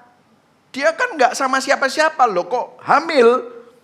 Oh ya, wah kan gitu. Oh ya, kurang ajar itu menantu ya. Wah, pura-pura marah gitu saudara ya. Ya dia juga gak tahu itu siapa. Dia bawa dia keluar, bakar. Itu bahasa Ibraninya 2 kata. Ambil, bakar. Hukuman bakar hidup-hidup di zaman perjanjian lama itu sangat jarang saudara. Itu disimpan, hukuman bakar hidup-hidup itu untuk kejahatan yang paling mengerikan. Lah ini kenapa reaksi Yehuda berlebihan sekali, brutal dan sadis. Kenapa kok Yehuda ganas banget? Karena bertahun-tahun dia sudah menyimpan kebencian, prasangka buruk dan self-justification terhadap Tamar dalam hatinya. Dia bilang, tuh kan memang ini pembawa masalah keluarga. Sudah pernah gregetan seperti itu sama orang? Sudah pernah gregetan gitu sama sepupumu? Sama menantumu? Pernah? Tuh kan? Atau anakmu sendiri? Nah di sini melalui cerita ini Alkitab ingin mengungkapkan sesuatu. Apa yang mau diungkapkan? Alkitab mengekspos mekanisme kemunafikan di dalam hati manusia, saudara. Manusia itu suka membenarkan diri sendiri, suka menyalahkan orang lain, suka cari kambing hitam, mudah melihat dosa orang lain, sulit untuk melihat dosa sendiri, membesar-besarkan dosa orang lain, mengecilkan dosanya sendiri. Yehuda selama ini membenarkan diri sendiri dengan mengatakan dalam hati bahwa Tamar adalah masalah keluarganya. Dan satu-satunya cara dia bisa lepas dari fakta bahwa anak-anaknya itu jahat. Anak-anaknya itu kalau bahasa Jawa ini blakrak kabeh, saudara. Makanya dia cari alasan. Dia nggak mau mengakui dia ayah yang gagal, papa yang gagal. Dia mengembangkan narasi di kepalanya, anakku jadi mati semua itu gara-gara Tamar. Dia yang bawa sial, dia sumber kerusakan. Dan waktu dia mendengar Tamar berzina, itu merasa dikonfirmasi seperti yang saya bilang tadi. Tuh kan, memang dari dulu dia itu memang begitu. Itulah sebabnya dia bisa begitu kejam dan merasa benar sendiri. Nah saudara, mungkin saudara bilang, parah ya Yehuda. Tahukah saudara ini bukan soal Yehuda. Tapi firman Tuhan menjadi cermin bagi kita. Bukankah itu cermin bagi hati kita semua? Setiap manusia punya mekanisme membela diri, membenarkan diri sendiri. Selalu cari kambing hitam. Siapa yang salah? Berapa banyak saudara punya kecenderungan seperti itu? Atau hanya saya saja? Begitu ada masalah, kita selalu cari, sopo salah sopo. Sehingga saudara mau menyalahkan dia. mengecilkan masalah kita sendiri, mengecilkan kesalahan kita sendiri, memperbesar kesalahan orang lain. Dan saudara tahu ini menyeret kita ke dalam kebohongan yang makin gelap. Coba renungkan, coba mau jujur. Tahukah ini aib dalam hati kita sendiri? Nah, apa yang terjadi kemudian? Waktu dibawa, baca sama-sama ya ayat 25, 3, 2, 1. Waktu dibawa, perempuan itu menyuruh apa?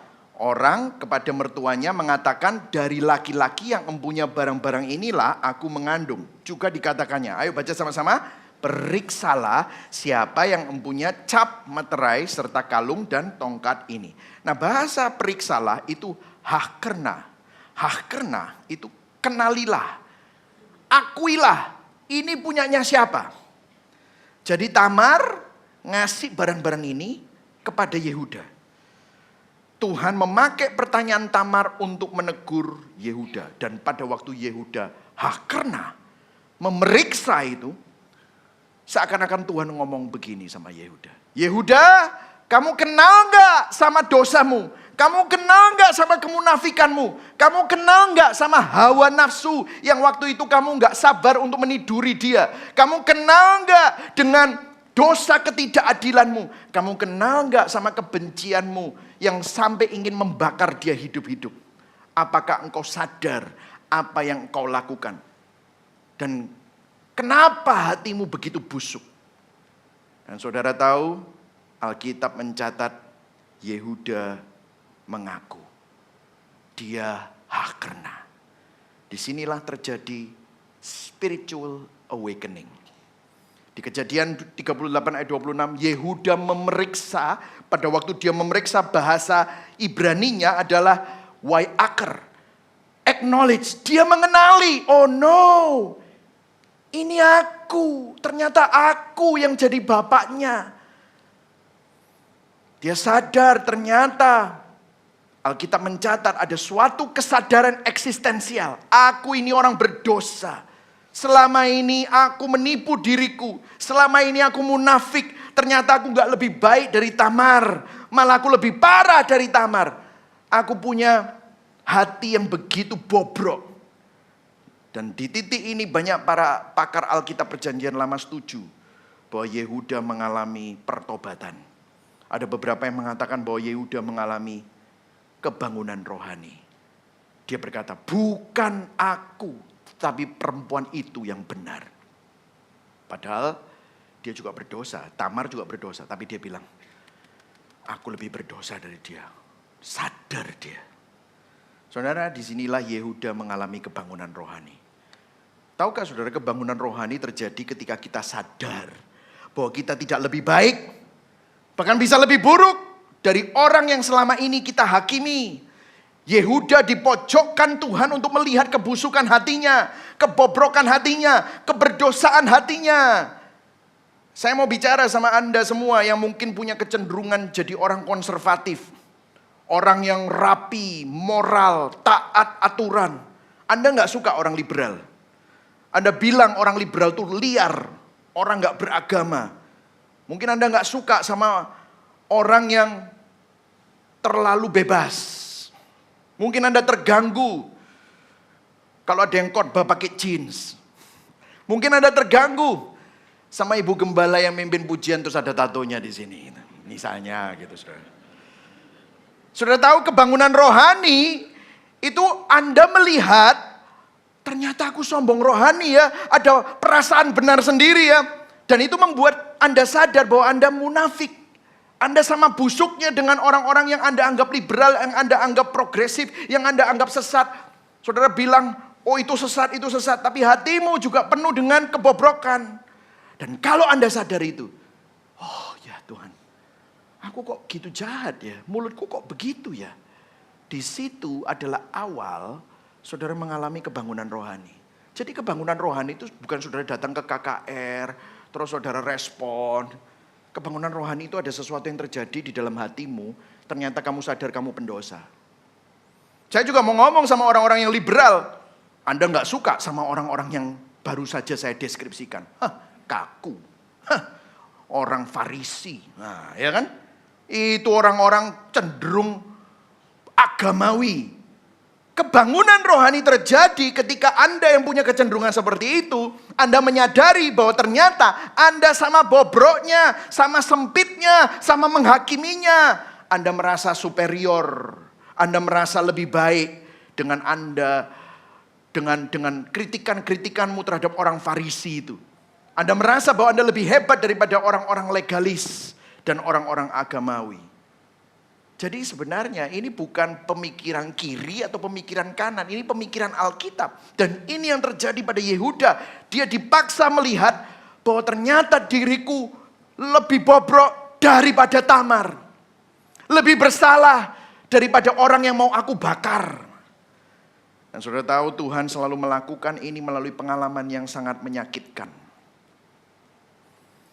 Apa aplikasinya bagi kita? Pertanyaannya begini, di bagian mana Tuhan sedang expose kemunafikan kita dan menyingkapkan apa yang ada di dalam hatimu? Taunya dari mana? Seberapa sering kita menyalahkan orang lain, seberapa sering kita cari kambing hitam dan gak mau mengaku bahwa sebenarnya itu adalah dosa saudara sendiri, dosa saya sendiri. Hari ini Tuhan menyingkapkan bukan untuk menghukum, tetapi untuk memulihkan.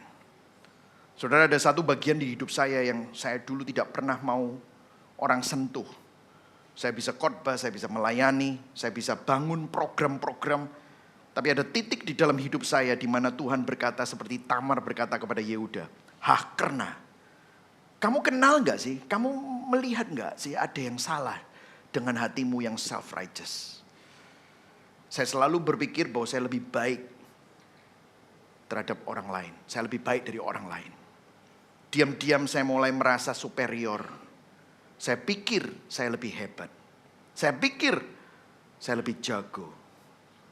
Sebenarnya saya sedang seperti Yehuda. Lebih mudah melihat kesalahan orang lain daripada dosa saya sendiri. Sampai Tuhan membawa ke titik di mana saya harus berkata, iya Tuhan, aku banyak bobroknya. Aku memiliki aib dalam motivasiku, egoku, rasa ingin diakui. Disinilah justru pada waktu saya sadar akan keberdosaan saya jadi sadar saya butuh Tuhan lebih dari sebelumnya. Di situ saya bisa sadar bahwa saya butuh kasih karunia lebih daripada yang saya kira. Itu adalah momen yang gak nyaman. Momen yang sakit karena saya harus mengakuinya. Tetapi momen itu adalah di mana kebusukan hati saya diekspos. Dan disinilah Injil masuk dan memulihkan hati saya. Saya menemukan bahwa bagian hidup yang paling saya sembunyikan, disitulah Tuhan ingin pulihkan. Sehingga identitas saya bukan di situ, tetapi hanya di dalam Yesus. Begitu juga dengan saudara.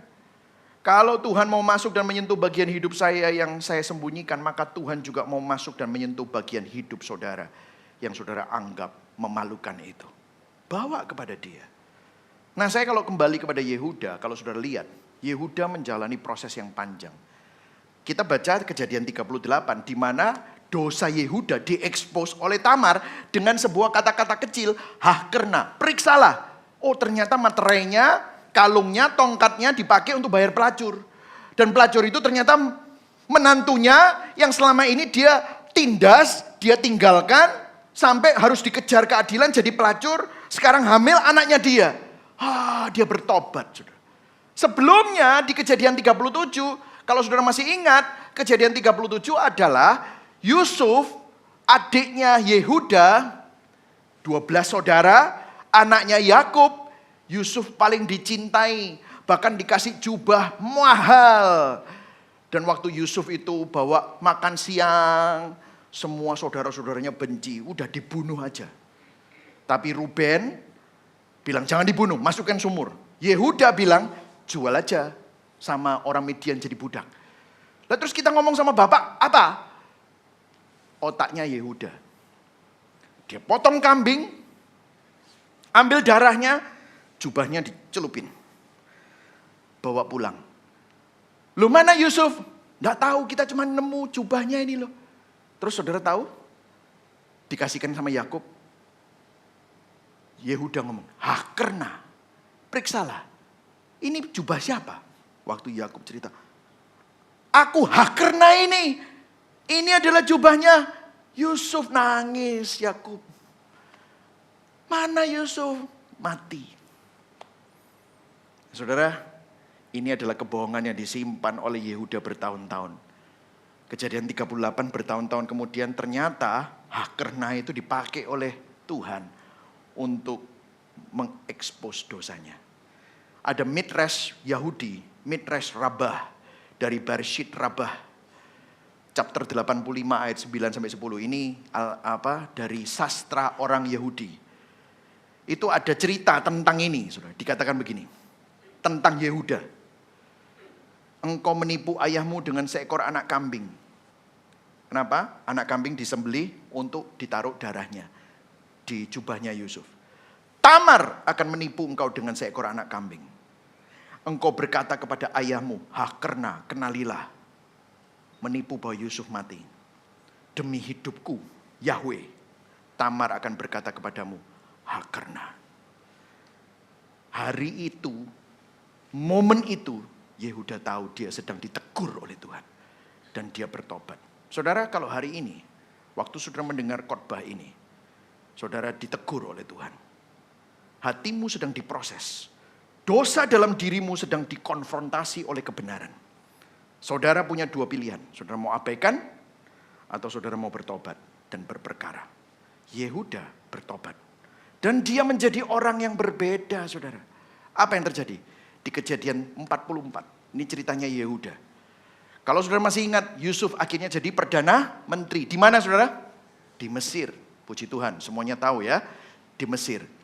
Waktu ada kelaparan di seluruh negeri, Yakub butuh makanan, dia kirim anak-anaknya untuk cari makanan di Mesir. Pada waktu saudara-saudaranya datang, tidak ada yang mengenali Yusuf satu kali pun. Tapi Yusuf kenal itu Ruben, itu Yehuda, itu Benyamin. Benyamin adalah saudara kandungnya. Yang lain itu saudara tiri, karena kan Yakub punya 4 istri, 2 istri, 2 selir ya, gundik ya saudara ya. Dan dia melihat, loh itu Benyamin. Maka dia bilang, kamu tak kasih makan sedikit, Benyamin tak sandera. Benyamin jadi budakku. Biar kamu pulang, bilang sama bapak, datang. Jangan cuma ngirim anaknya, bapaknya juga datang. Saudara tahu siapa yang maju? Yehuda. Jangan Baginda, jangan. Bapak sayang sama Benyamin. Biar aku saja yang menggantikan Benyamin. Yehuda menjadi orang yang berbeda. Perhatikan di sini. Untuk menjadi saluran kelahiran Kristus, Yehuda mengalami proses pembentukan oleh anugerah yang panjang. Ini adalah buah dari proses spiritual yang menyakitkan. Kenapa semua ini penting? Karena dari suku Yehuda, dari garis keturunan Yehuda akan datang Yesus Kristus Mesias. Dan untuk Yehuda bisa menjadi saluran Kristus datang, Tuhan mau mengubah dia menjadi orang yang berbeda. Dari orang yang menjual saudaranya ke Median, orang Median untuk jadi budak, menjadi orang yang rela menyerahkan dirinya demi saudaranya. Dari pria yang menindas menantu jandanya, menjadi orang yang menyadari keberdosaannya. Dan cara Tuhan mengubah Yehuda bukan dengan cara yang mudah, tapi melalui hal-hal yang menyakitkan, tapi penuh dengan kasih karunia. Kalau Tuhan ingin menjadikan kita saluran berkat, saluran Kristus bagi dunia, jangan heran kalau saudara saat ini sedang diekspos ego saudara. Jangan heran kalau saudara hari-hari ini sedang diekspos kesombonganmu melalui proses-proses yang terjadi dalam hidupmu. Kamu punya 2 pilihan. Mau abaikan, ataukah kamu mau bertobat dan minta Tuhan sentuh egoku, sentuh kesombonganku dengan kasih karunia-Mu. Dan yang terakhir saudara, Tuhan menebus dengan anugerah yang memulihkan. Kalau saudara baca Matius 1 ayat 1 sampai 3, mari sama-sama baca Matius 1 ya. 1, 2, 3. Inilah silsilah Yesus Kristus, anak Daud, anak Abraham. Abraham memperanakkan siapa? Ishak. Ishak memperanakkan Yakub. Yakub memperanakkan Yehuda dan saudara-saudaranya. Yehuda memperanakkan siapa, saudara? Peres dan Zerah dari siapa? Tamar. Peres memperanakkan Hesron. Saudara, melalui Yehuda dan Tamar yang hidupnya berantakan. Yehuda penindas, Tamar ditindas, tapi jadi seperti pelacur. Muncullah Peres. Dan Peres ini saudara tahu artinya anak terobosan. Semua ini dimasukkan oleh Roh Kudus ke dalam silsilah Kristus. Ini bukan hiasan saudara. Ini adalah message dari Tuhan kepada kita semua.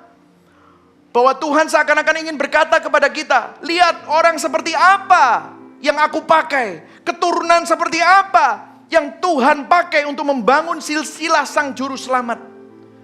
Yesus datang melalui sebuah keluarga yang penuh dosa, aib, ketidakadilan, penindasan, seksualitas yang rusak, kemunafikan, dan kebobrokan. Inilah keindahan Injil. Juru selamat lahir dari orang-orang yang membutuhkan keselamatan. Inilah kita bisa menemukan gospel connection.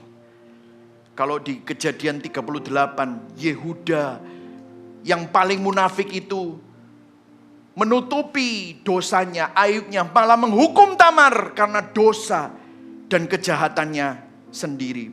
Padahal dosa Tamar itu dia yang ciptakan. Tapi ada seseorang yang namanya Yesus Kristus. Yesus melakukan kebalikan dari apa yang dilakukan Yehuda. Disalib, Yesus benar-benar menanggung hukuman disalib. Karena dosa kita, bukan dosanya. Karena kejahatan kita, disalib Yesus dihukum untuk saudara dan saya. Kalau saudara tadi masih ingat, Tamar tidak jadi dibinasakan di dalam api, tidak jadi dibakar oleh api, tetapi hidupnya diselamatkan ketika Yehuda berkata, bukan aku yang benar, tapi perempuan itu yang benar. Dengan kalimat itu seakan-akan Yehuda pada satu level menutupi Tamar dengan pengakuannya, membenarkan Tamar dengan pengakuannya supaya Tamar dapat diselamatkan dari api. Tamar memang berdosa, tapi ditutupi, dibenarkan oleh Yehuda dengan pengakuannya. Masalahnya, Yehuda orang berdosa.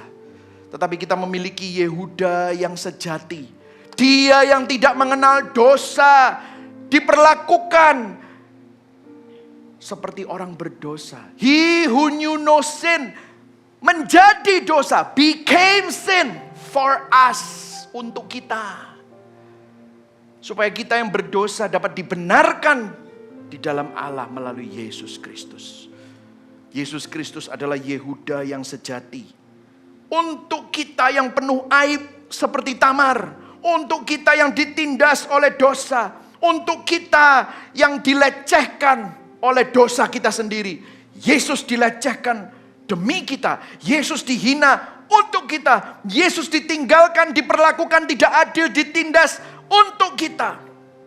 Kalau Yehuda menyelamatkan Tamar dengan kata-kata, Yesus menyelamatkan kita dengan lukanya dan darahnya. Tamar luput dari api karena orang bersalah seperti Yehuda mengakui dosanya.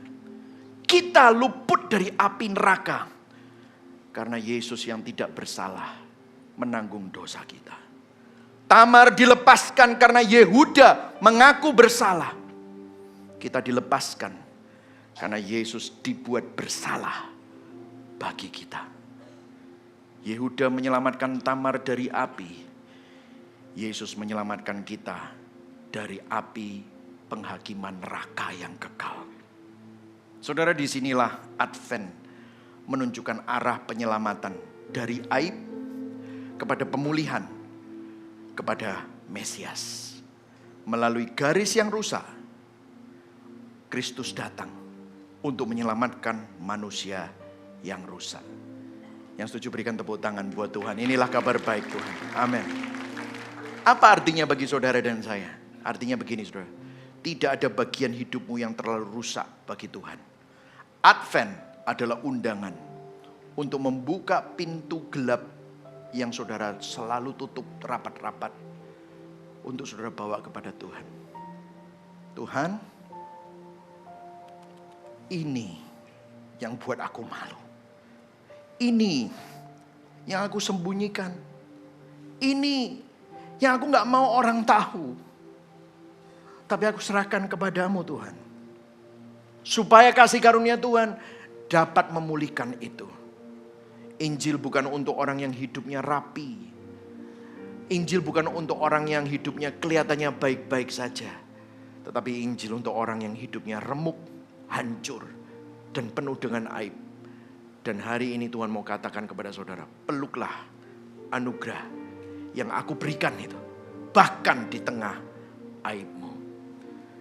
Kalau saudara ngerti ini, maka saudara pasti akan peduli sama ketidakadilan.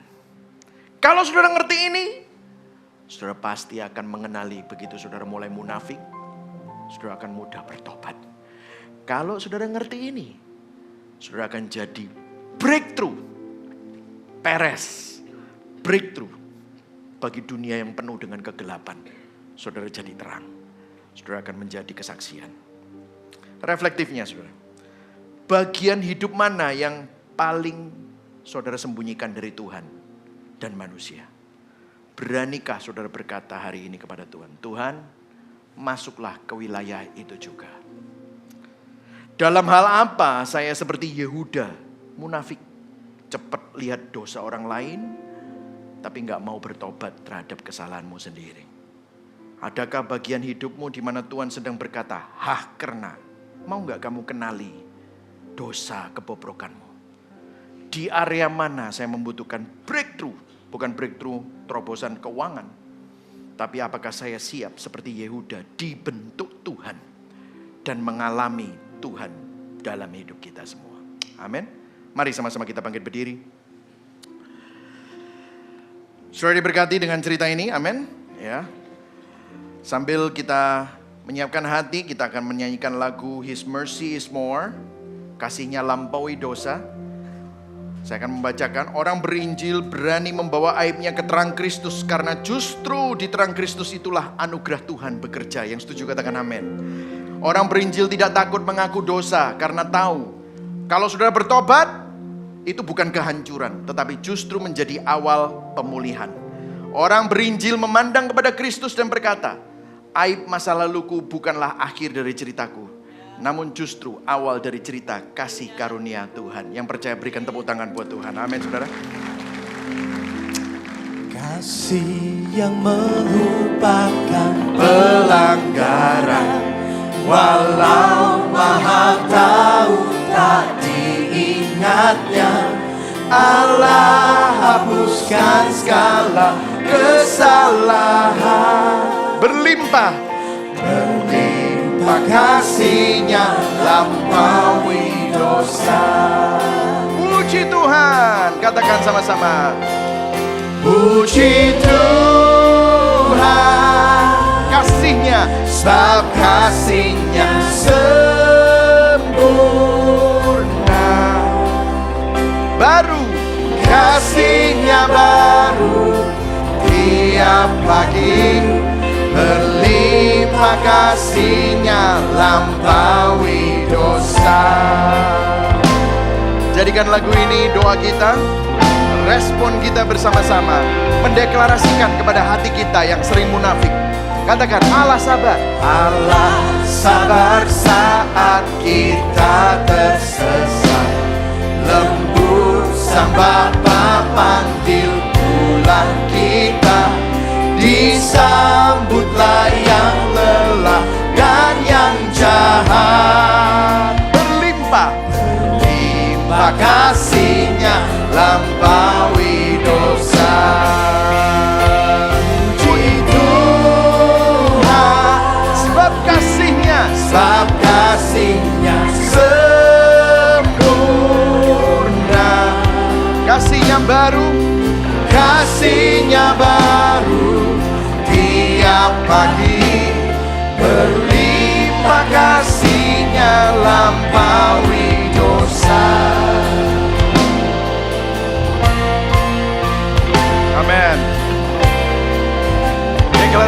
Injil, kabar baik Injil disalib. Allah curahkan kasih tanpa batas, kita ditebuskan oleh darahnya. Dulu berhutang, sekarang kita bebas. Berikan tepuk tangan buat Tuhan, kita bebas. Kasih-Nya lampaui dosa. Puji Tuhan, sembah Dia. Puji Tuhan, sebab kasih-Nya sempurna.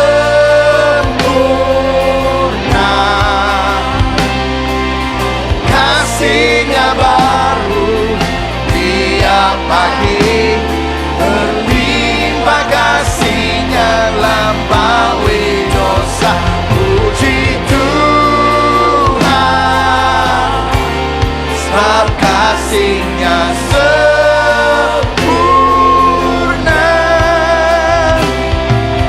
Kasih-Nya baru tiap pagi, berlimpah kasih-Nya lampaui dosa. Berlimpah kasih-Nya lampaui dosa. Berlimpah kasih-Nya lampaui dosa. Mari sama-sama kita ambil waktu untuk bertobat di hadapan Tuhan sebelum kita tutup ibadah ini. Bapa yang penuh kasih, kami datang kepadamu dengan semua luka kami, aib kami, blind spot kami yang penuh pembenaran diri. Kami bawa bagian hidup kami yang selama ini kami sembunyikan.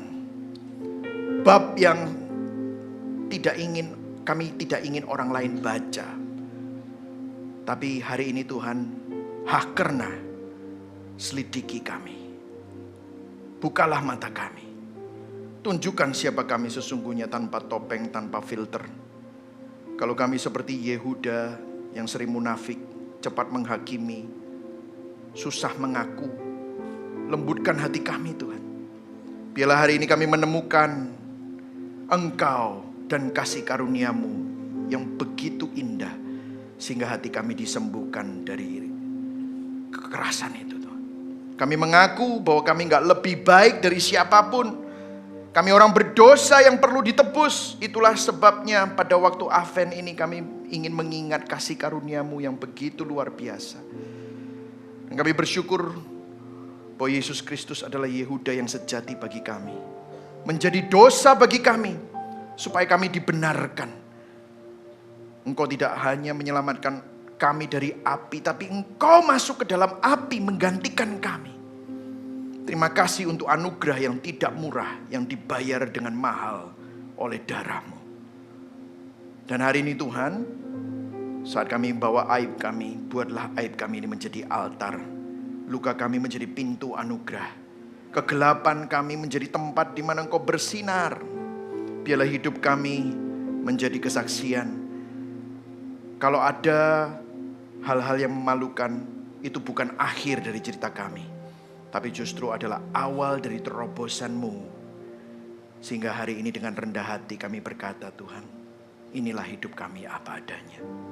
Masuklah Tuhan, pulihkanlah, tebuskanlah, sembuhkan Tuhan. Terima kasih Bapa. Hamba-Mu berhenti berbicara, tapi biarlah firman-Mu terus mengkalibrasi dan menata ulang hati kami. Saudara terima ini. Mari sama-sama kita arahkan hati dan tangan kita kepada Tuhan yang menyelamatkan, memelihara, dan menopang kita. Kita akan menerima berkat Tuhan hari ini sebelum kita pulang.